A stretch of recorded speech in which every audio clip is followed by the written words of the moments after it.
Willie D Live. What's up, family?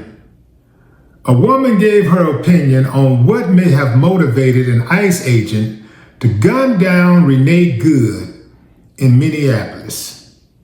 Check it out. Want to know what I think? This is what I think. I think Jonathan Ross got out of his car. He was filming and wanted to take evidence of whatever was happening here. Then as he approaches Renee, not only is she not trying to agitate or aggravate the situation, she's actually trying to de-escalate the situation. Then Jonathan Ross goes to the back of the car where he encounters Renee's wife. There's something in this part of the footage that I think is important to note. See here, you can see in the reflection of the car, his phone is in his right hand. Then as he's filling the license plate, he encounters Renee's wife. And big, strong Jonathan does not like what she has to say. It'll be the same plate when you come talk to us later. That's fine. U.S. citizen, full of You want to come at us? I said go get yourself some lunch, big boy. Okay. Out the car. Did you catch that? While they're having their exchange, he walks further around the car, and then he does this.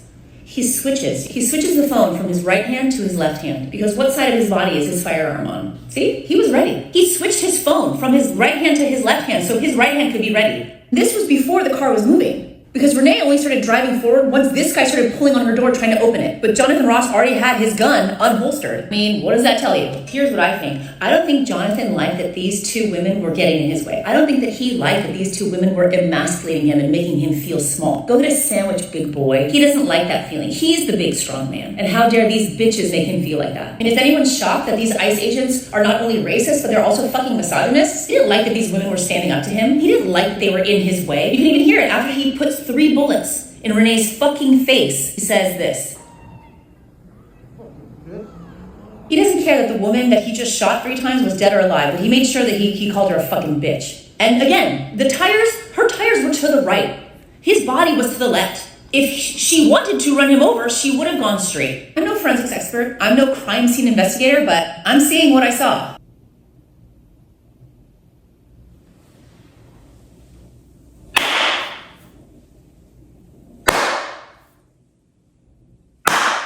I ain't got no problem with that. She just made the prosecution's case. Yeah, fam. People on that internet, man, they be hawking. You can't get nothing past a person, man, once they get on that internet. Damn, she caught that. Like, I saw that video several times and didn't put that together. She peeped it and exposed it. He encounters Renee's wife. On the side There's something in this part of the footage that I think is important Jonathan's to know. See here, you can see in the reflection of the car, and you can his see phone that is in his right hand. Then as he's filling the license plate, he encounters Renee's wife. And big, strong Jonathan does not like what she has to say. Switches. It'll be the same plate when you come talk to He us. switches the phone to his left hand so his gun hand You want to come can at be us? free. I said go get yourself some lunch, big boy. Knock that one out the Okay. park. Out the car. And Did you catch that? While they're having their already said exchange, that he the man walks didn't have to further kill around the the woman, car, you know. and then he does this. You can look at the He switches video the and phone from tell his right hand that to his he left did not hand, have because to what gun side of his that body woman is his down. firearm on? See, he was ready. He switched life his was phone not from in his... danger. All he had to do is step aside like he did. He could have stepped aside and not fired, but he stepped aside into safety and made sure that he shot her. And he shot her 3 times in the face and then called her the B word. Now, fam, here's the thing. I got to call a strike and a ball a ball. This dude shot the woman illegally. He killed her. He absolutely murdered that woman. In my opinion, he murdered her. Why'd he do it?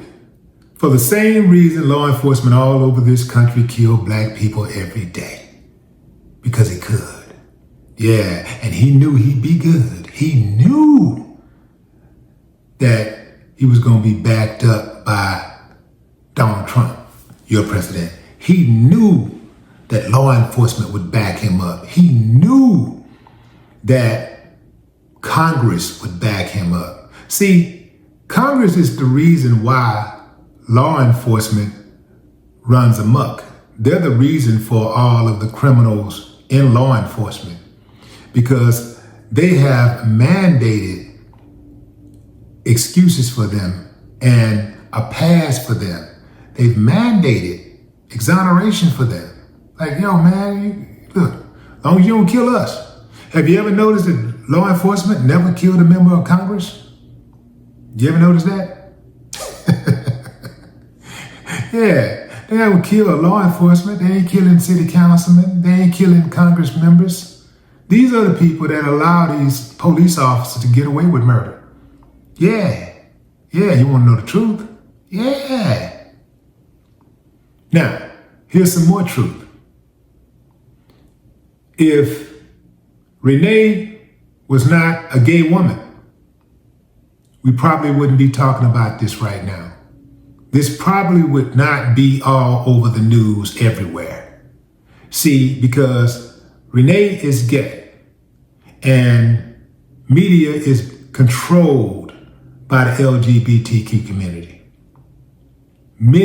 Probably most writers in media, or at least a large percentage, especially the ones who are in power, the editors, they are in charge. And so they are going to make sure that this story gets out because she's one of them. Yeah. Now, if she was black, I don't see them raising hell like this.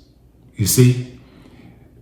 Just like you have two sets of laws for black and white people, you have two sets of laws for black gay people and white gay people. Yeah, I know some of y'all don't want to hear that. I know some of y'all saying, why are you making it about race? Because it's always about race. You know damn well if Renee Good was black, this wouldn't be a story. It would be a story, don't get me wrong, because she got family and she got loved ones, and there are people that do care. So we would be talking about her. I would talk about her, but it wouldn't be on the scale. It wouldn't be on the global scale that it is. And you wouldn't have protests going on all around the country like that. No, I do not think so. I do not think so. Perhaps, maybe, but I don't think so. I think that the woman was right in her assertion that dude got his feelings hurt. He got emotional. He didn't like the idea of women defying him. He didn't like that. And then you add on top that they were gay women. He didn't like that. So he wanted to show them who was boss. Yeah, he wanted to show them who was boss. And when he switched that phone into his left hand, he had made the decision, I do believe, to murder Renee at that moment. The moment he switched his phone into his left hand, Renee's fate was sealed. It looks like premeditated murder to me, but there ain't a jury in this country that's going to convict him. There ain't a jury in this country, I don't think, they're going to indict him. Maybe he will get indicted. Let me back up. Maybe he will get indicted because sometimes when there's a lot of unrest, there's protests, people are losing their minds, they'll go ahead and do the dog and pony show of indicting and arresting and putting you on trial, but ultimately the person gets acquitted. And they'll let them know. They'll go to him and say, look, man, I'm sorry you got to go through this, but we're going to have to make an arrest. And they don't talk to him face to face. They just get him on the phone. Hey, man, sorry about that, man. But we're going to have to arrest you, but don't worry about it, man. We just got to do this to calm people down, man, because it's just going to make it worse if we don't arrest you, but don't worry about it. You're not going to jail. You're not going to do any time. And we'll make sure that your bond is paid. We got the money on the side already for your bond. And, we're going to do that. We're going to do that GoFundMe thing.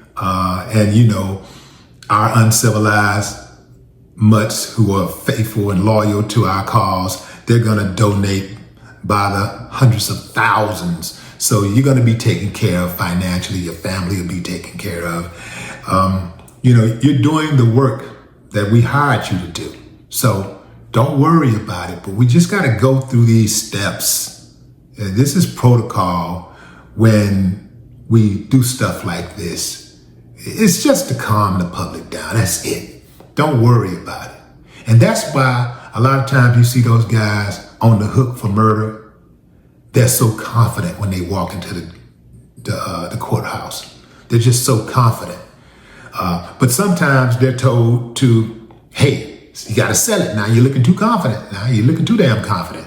You got to sell it. I need you to sell it. So you'll get a Kyle Rittenhouse that start crying and just overperforming and all that stuff. He already know he's going home. George Zimmerman, he already knows he's going home. You saw that big laugh that he gave after he was acquitted of killing Trayvon Martin. So George Zimmerman, although he was Hispanic, he was doing the bidding of white supremacy. And so that's why they let him make it. That's why he was doing their bidding. Remember, he got $300,000 out the gate, and then he got some more money. They gave him some more money. I'm talking about you GoFundMe, uncivilized mutts. You uncivilized mutt GoFundMe donors. I'm talking about y'all. Gave him $300,000, then some more money for his legal defense. Yeah, and then he ran through all the money. Now he broke. Y'all gonna give him some money? You gonna let him come stay with you? I didn't think so. Yeah, fam. So that's what we're up against. You're up against a system. You're up against a system, and when the president of the United States says you're not guilty before an investigation is even launched,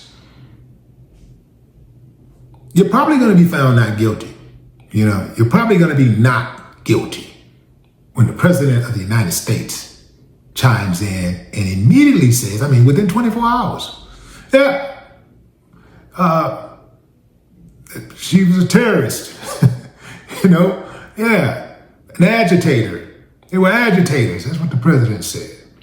So don't expect justice at all. Do not expect justice. Some money is going to change hands. They're going to donate a bunch of money to her GoFundMe for her son to be taken care of, and they're gonna, do a memorial, and somebody might write a song, and a movie will follow somewhere down the line, and this guy's gonna get paid. Both sides gonna collect money. Even the uncivilized mutt who did the killing is going to get paid. Oh, they're gonna make sure he get papered up. And then they'll write a few more stories, and then the next tragedy.